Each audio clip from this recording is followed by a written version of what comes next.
USA, baby. Pennsylvania, do me a favor. Send that man, Dave McCormick, to the U.S. Senate. Put this Casey character out of a job. Another round of applause for Dave McCormick, all right? You're next senator from this great state. I'll tell you, somebody outside was asking me on the way in. You guys are great. I love you in Scranton. Said, hey, tell me one last time, how do you pronounce your name? I said, it's easy. It's Vivek like cake, and it's Ramaswamy like Ramaswamy, you know? I got to give a lot of credit to our friend DJT for coming right here to Scranton, to Joe Biden's hometown. And look at this. Look who came out in Joe Biden's hometown.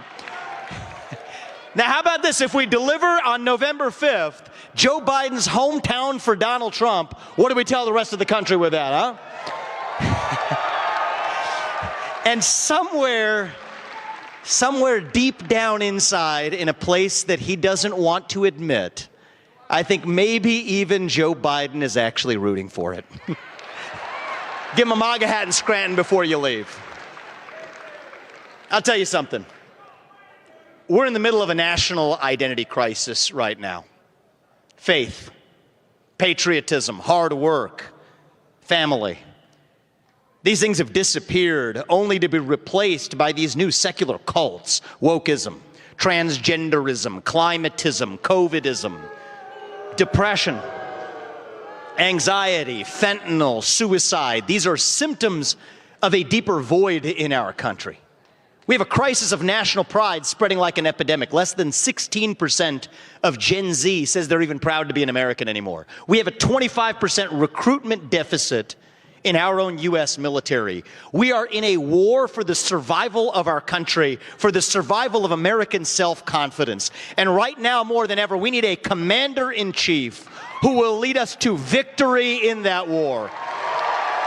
That man is the 45th and your next 47th president of the United States of America, Donald J. Trump.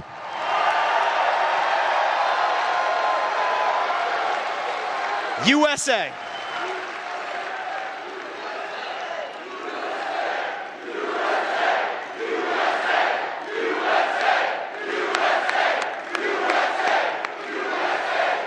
If you want to seal the border, vote Trump. If you want to grow the economy, vote Trump. If you want to restore law and order in this country, vote Trump. If you want to stay out of World War III in this country, vote Trump. If you want to revive our national identity in this country, vote Trump. If you want to make America great again, vote Trump.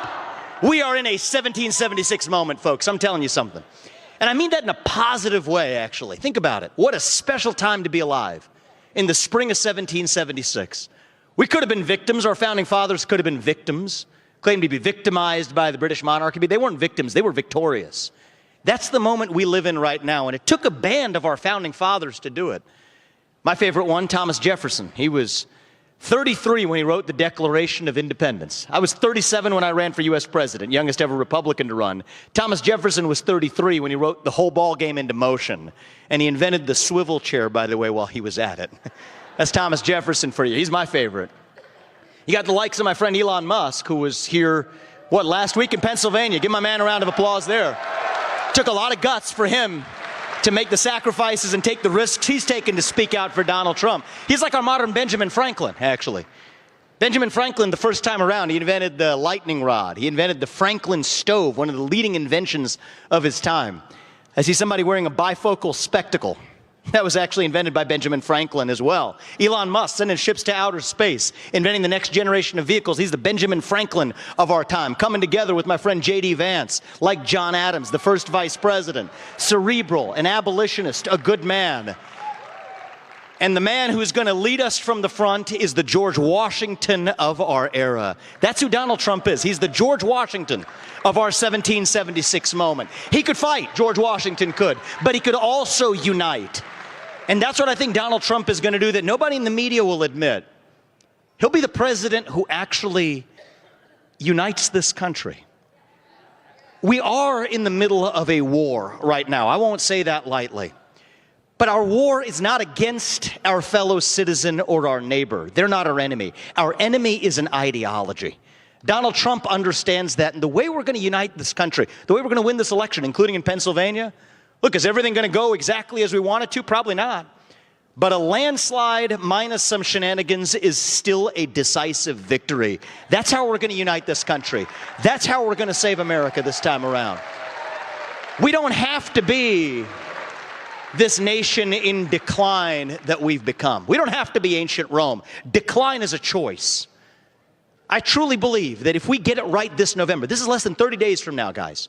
We do not want to wake up on November 6th and ask ourselves, what more could we have done to get this right for our country in our hour of need? Our founding fathers made a sacrifice. 56 men signed the Declaration of Independence. 12 of them had their homes ransacked and burned to the British all the way until their death. 5 of them were tortured by the British until their death. 9 died in the American Revolution. 3 more of them had their own kids die in the American Revolution. They didn't do it for them. They did it for us so we could be here 250 years later enjoying the blessings of liberty in the greatest nation known to the history of mankind. So we will not be the generation that screws it up. We're going to fix it in our 1776 moment. That's less than 30 days from right now. You send Donald Trump, J.D. Vance, Dave McCormick, and the rest of our Republican crew back to the White House and to Washington, D.C., then no, we don't have to be this nation in decline. We still can be a nation in our ascent. Maybe even the early stages of our ascent. Still on our way to that shining city on a hill.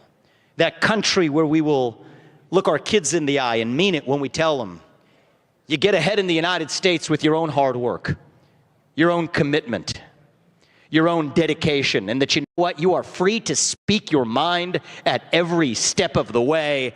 That is the American dream. That is what we are running to. That is what won us the American Revolution. That is what reunited us after the Civil War. That is what won us 2 world wars and the Cold War. That is what still gives hope to the free world. And if we can revive that dream over group identity and victimhood and grievance, then nobody in the world, not a nation, not a corporation, not a virus, not China, and certainly not Kamala Harris is going to defeat us. That is what American exceptionalism is all about, and that is what we will get when we send your next president, Donald J. Trump, back to the White House. Thank you all. God bless you and your families. God bless the state of Pennsylvania, and may God bless our United States of America, USA.